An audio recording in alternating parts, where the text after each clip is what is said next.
By metallic strip. जैसा कि नाम से ही पता चलता है यहाँ पर दो मेटल की स्ट्रिप्स हैं, तो इसका एक बार डायग्राम बनाते हैं। हमारे पास इस तरीके से दो मेटेलिक स्ट्रिप हो सकती है, लेकिन यहाँ पर दोनों का मटेरियल अलग अलग होना चाहिए इस तरीके से। अब हमारे पास मान लो एक का अल्फा 1 है, दूसरी का अल्फा 2 है, कोफिशिएंट ऑफ थर्मल एक्सपेंशन। और फिर मैं यहाँ पर इसको गर्म करता हूँ इस तरीके से, तो टेम्परेचर राइज होगा। मान लो उस केस में अल्फा की वैल्यूज के कारण इसमें जो लेंथ में चेंज आता है वो इतना आता है, और इस वाली में जो लेंथ में चेंज आना चाहिए वो इतना आना चाहिए। पर ऐसा हो नहीं सकता, वो दोनों रॉड चिपकी हुई हैं, तो इस तरीके से वो ज़्यादा लंबी हो नहीं सकती। पर वो लंबी तो होना चाहती है, तो क्या करती है, वो लंबी होना चाहती है, उसके चक्कर में इस तरीके से बेंड कर देती है, और हमारे पास बाई मेटालिक स्ट्रिप कुछ इस तरीके से बेंड हो जाती है। देखो, ये नीचे की तरफ मुड़ जाएगी क्योंकि ये ज़्यादा लंबी होना चाहती है, और नीचे वाली छोटी रह जाती है। आप देख सकते हो यहाँ पे इनका अगर कुछ इस तरीके से रेडियस है, तो नीचे वाली का रेडियस छोटा है, दूर वाली का रेडियस बड़ा है, तो उसके करस्पॉन्डिंग ये एंगल तो सेम ही है। तो हम देखते हैं कि ये वाली लेंथ इसकी ज़्यादा है क्योंकि इसका अल्फ़ा ज़्यादा था। यहाँ पर हम लिख देंगे alpha 1 is small than alpha 2 and temperature is increased.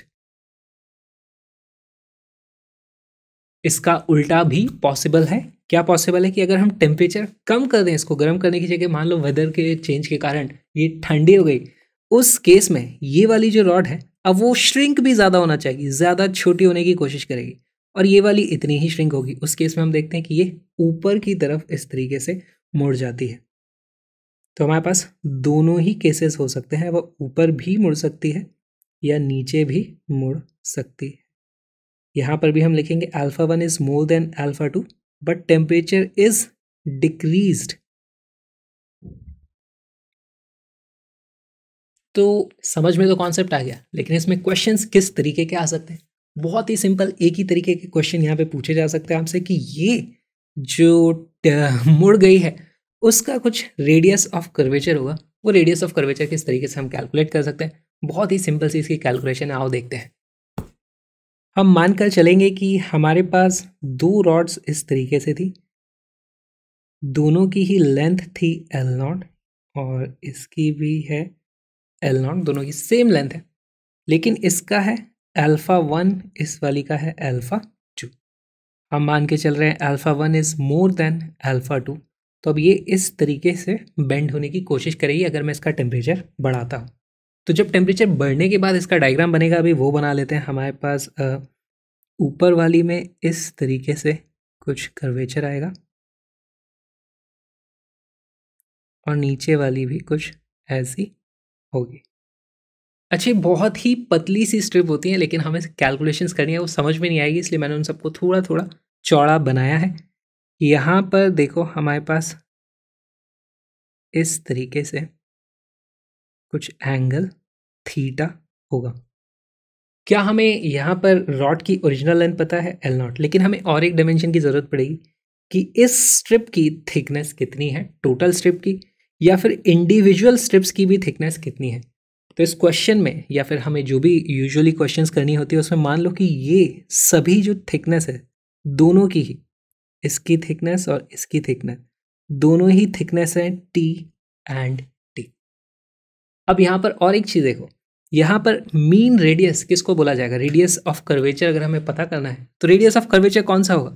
हम यहाँ पर इस जगह से रेडियस ऐसे नापते हैं, ये हो जाता है हमारा radius R। This length is going to be R। Alright. अच्छा, नीचे वाली जो हमारी स्ट्रिप है इसके लिए मीन रेडियस क्या हो जाएगा? ये वाला। उसको हम क्या लिख सकते हैं? टोटल R था R माइनस T/2।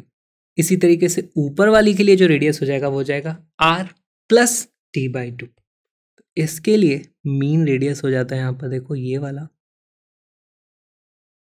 है ना, इसको हम क्या बोल देंगे? This is R plus T/2।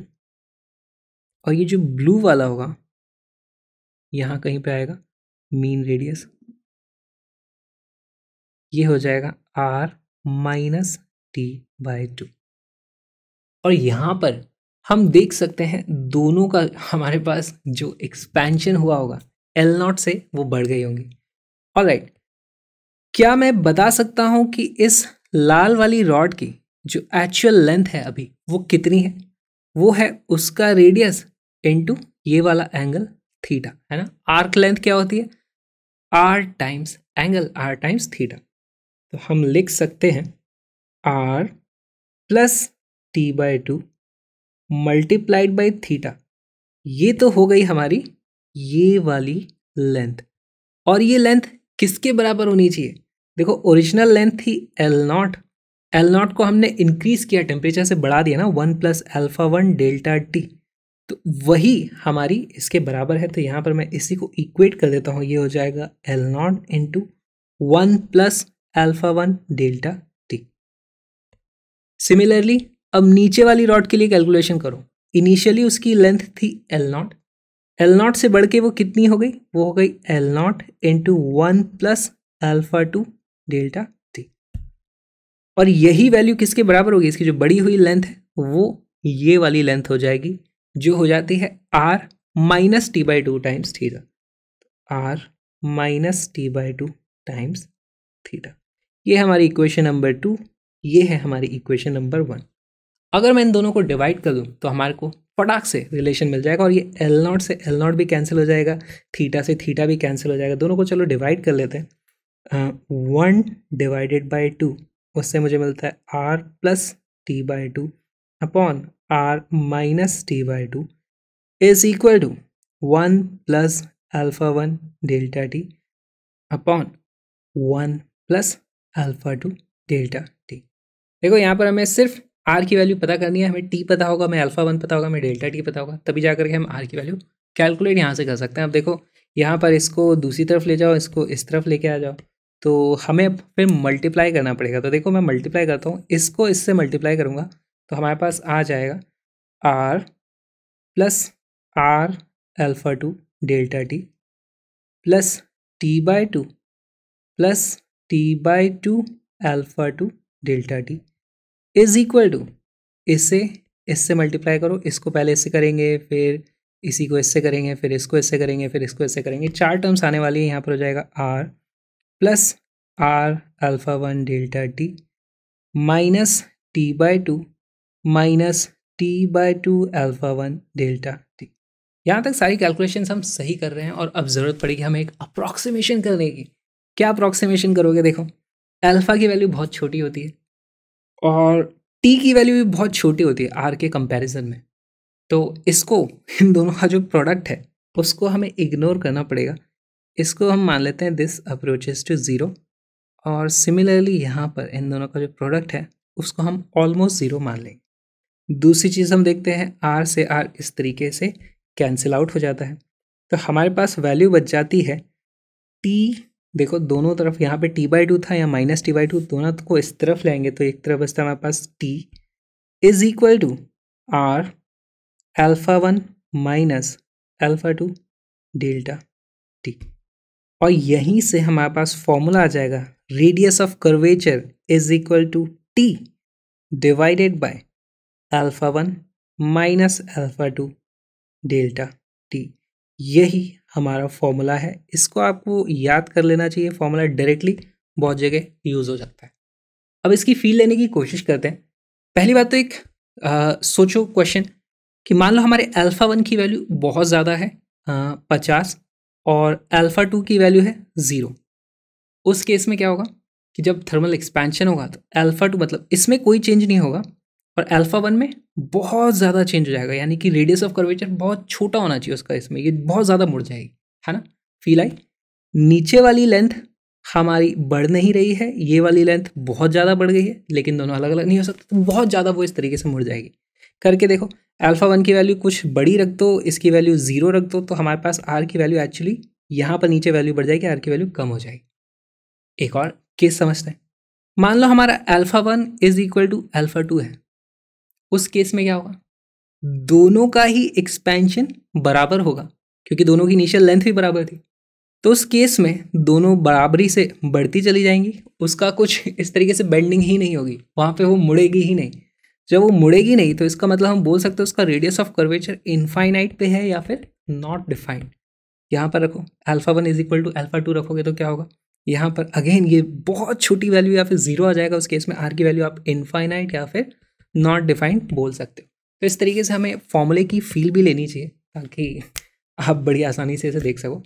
और एक चीज़, अगर इनकी थिकनेस बहुत ज़्यादा हुई, जितनी ज़्यादा थिकनेस होगी उतना कम वो मुड़ेगी, है ना, क्योंकि मोटी चीज़ को मोड़ना मुश्किल होता है। तो जितनी ज़्यादा थिकनेस होगी उतना ज़्यादा रेडियस ऑफ कर्वेचर होगा, है ना, उतना कम मुड़ेगी। तो यहाँ पे थिकनेस बढ़ाओगे तो रेडियस ऑफ कर्वेचर भी बढ़ जाता है। इस तरीके से हमने फील ले ली हमारे फॉर्मूले की। और अब एक प्रीवियस ईयर क्वेश्चन सॉल्व कर लेते हैं फटाक से। A bimetallic strip is formed out of two identical strips, one of copper and other of brass. The coefficient of linear expansion of the two materials are alpha C and alpha B. On heating, the temperature of the strip goes up by delta T and the strip bends to form an arc of radius of curvature R. Then R is, video को pause करो, question को solve करने की कोशिश करो।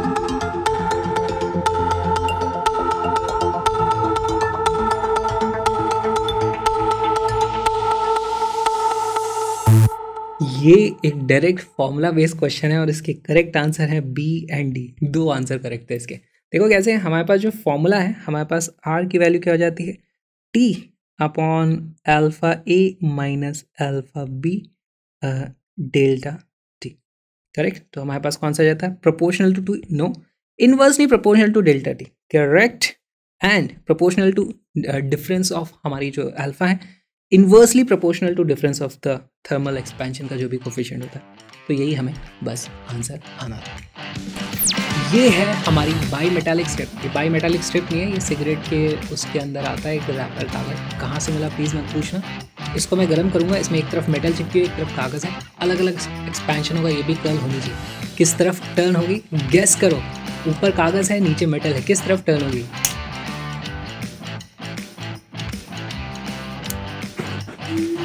Okay ये turn नहीं हुई, कोई बात नहीं, एक्सपेरिमेंट फ्लॉप हो गया। तो प्लीज़ कैशअप को सपोर्ट करो यार, इस QR कोड को स्कैन करो इससे पहले कि मेरा स्टूडियो चल जाए। आप ही लोगों का सहारा है।